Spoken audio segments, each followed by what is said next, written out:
So this is artist Magic Horse, who creates patchwork style work, and she's actually an English based artist, but I just absolutely love her unique style of patchwork. Once again, I looked at her because I was thinking about how I might want to look at doing a patchwork print, putting all my designs together into a patchwork style thing, but I haven't had time to haven't had time to do that. But yeah, I just love her work, and I've always loved her work, and I think I would really love to in the future create patchwork similar to her work, but more modern and fresh and light. So these are just some artists that aren't actually, well, I don't know who they are, but I just loved all of this work. I found them off Pinterest, and it was just me looking at like Bohemian festival style fashion, and basically this is what I sort of want to recreate and drive my brand towards. It's creating just really nice Bohemian like kimonos, funky trousers, jackets, dresses, like the whole shebang. Just want to have all of that sort of stuff in my shop, even if it is vintage or it's recreated by me. And then this is just looking at more of that sort of thing, but I just love it. I just love all of it, and it's sort of what I've always loved, and I think it defines my style quite a lot as well. And I would absolutely love to recreate these flares. I think that's sick. But yeah, and then so looking at like 70s and hippie festival fashion, I've looked at typography from the 60s and 70s, and basically I want to have all of my fonts and branding within my project all tied together by like a specific like font. And actually this font here, I think this is one, has been recreated by Adobe, and it's called HW something else, Arabesque, but it's recreated from this traditional 70s font.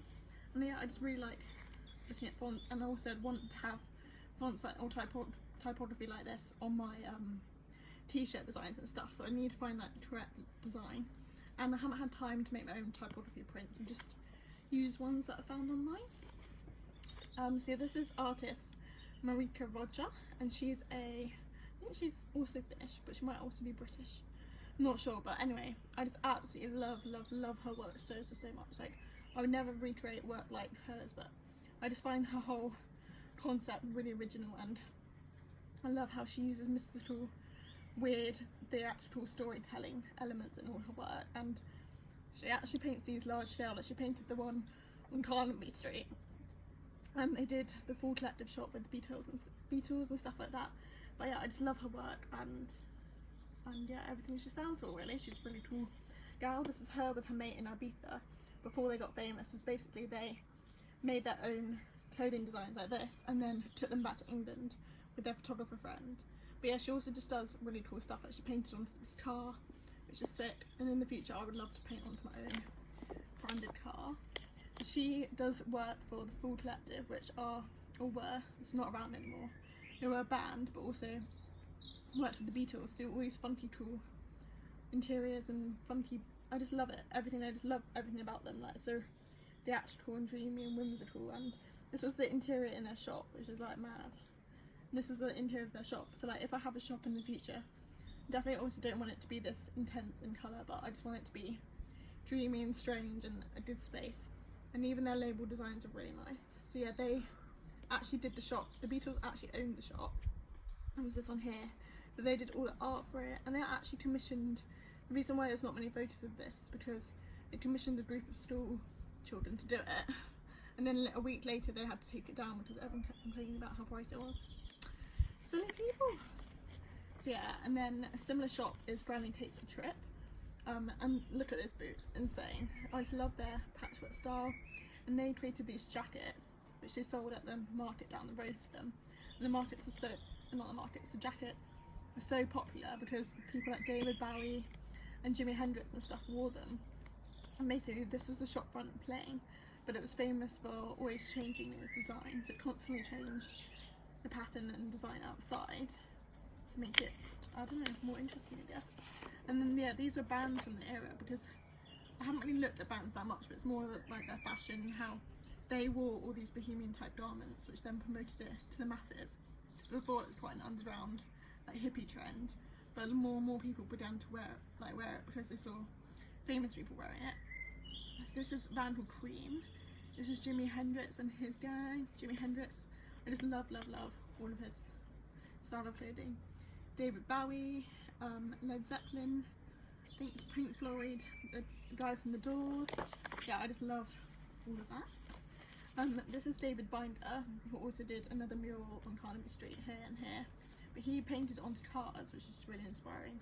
And I just really like his colourful work, and I actually just don't even know how you would do that. Like, don't know how you do that, but it's just insane to me. But yeah, that's sort of the end of that little period. And then basically I was going to do rebellion based on protest type stuff and do like protest art and protest fashion. But I decided to make it more, not really about that. Like I was going to look into Extinction Rebellion, which I briefly touched on. But instead of, I thought I'd just put it in anyway, but I looked at Vivienne Westwood, who's very, very known for using her social platform to like be political and protest and stuff like that. And similarly with this guy called Jacob Lawrence, who's actually sadly passed away, but he did artwork rather than fashion of like black race and how everything's just, I don't know, political in that sort of sense. And then Catherine Hammett was the main person that I was inspired to look at, because I wanted to like create my own protest wear for people to wear to protest. But it was like I was going to put like slogans on the top like how she does, but more positive. But I haven't really ended up doing that. But she sort of, I looked at her from slogan inspiration, because she was the first person to put stuff onto a t-shirt, believe it or not. And that was only recently, quite recently, like in the 80s and 90s. And that's when like t-shirts developed from there. So this is Extinction Rebellion, who, like I said, haven't really explored any further, but they obviously do lots of protests and stuff, like positive protests. The reason why I'm looking at all these people is because they're protesting in a positive way. It's not like a negative war. They want to bring peace, and they're doing it in like as can't speak, as well as they can, sort of thing. And these are actually lots of posters and signs at Glastonbury Festival, which school kids do, and then put up, all to do with the environment and stuff like that. But yeah, so this is Glastonbury Festival, and I just looked at it because I wanted to look at festivals as one of my main inspirations for the whole project. I just love festival fashion, and my market for Lion and Love, which is the brand that I want to create the prints for, that's all sort of like festival style fashion. So I thought it's appropriate to look at Glastonbury, and also looked at all the people that attended and like the ravers and stuff. So yeah, I looked at Glastonbury and have stuff in a few of my own photos as well, because we go a lot. So this is also Woodstock. I was looking at the music and the people, and I actually watched documentaries on both Glastonbury and Woodstock. But I just obviously love Glastonbury so much, and Woodstock, I don't know if I would have loved it actually, because after reading into it, I didn't realise that many people went. Like, I find Glastonbury quite hectic with like 200,000, and it was 400,000 people. It's actually mental. But yeah, this is Woodstock. But anyway, this is actually just a funny little thing that I'm going to add. But this person looks like Suki, and it's not Suki. She looks like a cross between Suki and me, and it's actually like weirding us both out. Like, it's so strange. It's honestly so weird how much it looks like her. But it's not her. She loves Woodstock, so it might be her from the past. Who knows? But yeah, I just looked at Woodstock and all the people, and mainly focused on the people at Woodstock, because I wanted to draw like ravers and people like that from my prints. But so yeah, I focused on the people a lot, and the fashion and the way they were moving and grooving, sort of thing. But yeah, I loved it. Loved looking at all that sort of stuff. And then I briefly looked at photographer Ian McKell, who photographs the New Age gypsies in like I think it was 70s, 80s, and even today, like, he's continuously documented and stayed with gypsies and taking their photos. But I just love that. I love what he does. I love his photography, especially on the gypsies. They're so beautiful. And then from that, I've gone on to look at traveller vans, and I just found all these vans absolutely insane, and I would love to have a van like this in the future. But obviously, I feel like, I don't know, but like me driving a van like that probably won't go down that well. But I just loved looking at the shape of them, geometrics and stuff like that, and I just think they're really nice, and all the colours. And I want to do a van print based on these vans and other vans. But I just think they're so inspiring, how people have just transformed their homes on the road and got creative with it, and they all turn up at festivals and raves and stuff like that. But yeah, then I briefly touched on alternative living, and actually this place is really, really cool. I think you can still go and visit it, but it's called Acid Trip, and I think it's in America. Well, yeah, it is in America somewhere, but they basically, it was the first commune ever built, and they built it using a certain type of architectural design, and these reflecting mirrors and stuff, but they looked insane. And they had this like random acidy ball thing outside, and this is what the inside of the homes look like. And I just think it's really inspiring how people are living or were living in different ways and are continuously changing how they live, which is really cool. And then obviously I briefly touched on marijuana because I didn't know whether to use it in like a fun, youthful, playful way, but then I actually realised that I don't smoke weed, don't really like weed, and didn't really want to represent it in my work. So I don't know, I just put it here for obviously recognition, because obviously hippies and ravers and all these type of people are very, very much into it, and it felt weird not to touch on it. So this is vans actually going, so this is going into raving now, my favourite thing. So this is vans en route to Castle Morton rave. So police officers like stopped them and tried to divert people, but they were like no, and kept driving.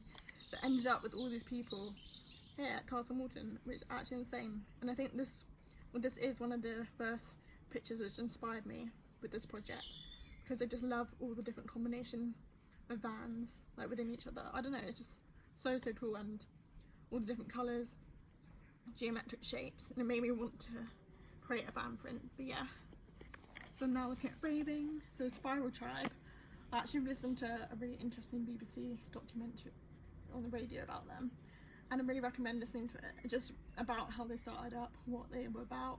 So they started in London and then did all the warehouse raves in London and stuff, but then got pushed out of London by the police, ended up going into the countryside, having loads of raves there.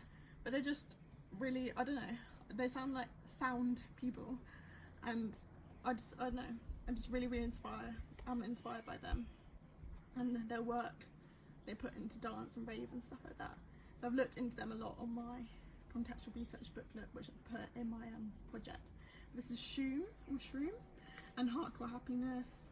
This is a free party in Wales, Function One sound system, free party in Bristol. So I was just looking into like raving illegally against the government, sort of that sort of rebellion. That's the whole idea, like the hippies are rebelling against like how we men live, the alternative living people are rebelling against traditional formalities of living, and ravers are raving because they love dancing, but also sort of as a political protest. So this is some rave photographers. This was part of Spiral Baby exhibition, and these are some of the people that set up Spiral Tribe. This is Martin Parr, who's actually quite a well-known photographer at St Paul's Carnival in Bristol, just photographing ravers. This is both Derek Swinder and Dave Swindell. No, Derek Ridge and Dave Swindell. And I saw their work at the Saatchi Rave Today exhibition in London, which actually is another thing that inspired me to this whole project. I really wanted to look at raving somehow, and I have managed to obviously do that, but I absolutely loved that exhibition. I went with my dad, and it was just so inspiring the whole way it was set out, and all the big massive photographs of raving. So I was also looking at the shapes and movement of ravers here, and sort of taking inspiration from them. So yeah, and then I've looked at Molly McIndoe, who is a rave and documentary photographer, and she's been documenting raves and protests ever since like I think the late 80s up until today, and she's done a lot in Bristol. Like that one's actually in the Bristol warehouse, that one's in Bristol. But it's actually quite hard to be a rave photographer because lots of people get funny about you taking a picture. But so she really got to know all of the rave community by literally attending like every single rave that ever was, getting to know people, getting friendly with people. And even though they aren't the best of photographs, it really does like show what the rave scene is like. So then there's Matthew Smith, who's another British photographer. He mainly focuses on protests rather than raving, but obviously this was a rave, this was from a rave. And these are from, I think, French Tech in France. But yeah, I really like his work as well. And I was looking at how people are moving again. Just like it's just such like a interesting outlook onto people's lives and how they're protesting in their own peaceful way. And then this is Australian photographer, and I just thought it was interesting to look at his work because he also photographs. So these are actually, I thought these were like modern day, but these are also from the late 80s and 90s, but in Australia. And it's actually mad how different it is in Australia to the UK rave scene. Like the UK rave scene is so grimy and grotty, but everything in Australia seems so like pleasant and light. And there's so much light. And then one image which I haven't actually put in here. There's actually pictures of palm trees in the photograph, and I just thought it was so weird that they were at a rave where there was palm trees, but I guess that would happen if you're in Australia. But yeah, that is it. And if you want to keep going, if you want to see any more information, I've basically written an in-depth review into everyone in this book, not review, in-depth research report thing on in my studio file. Just got lots and lots of information, but yeah, that's basically the gang.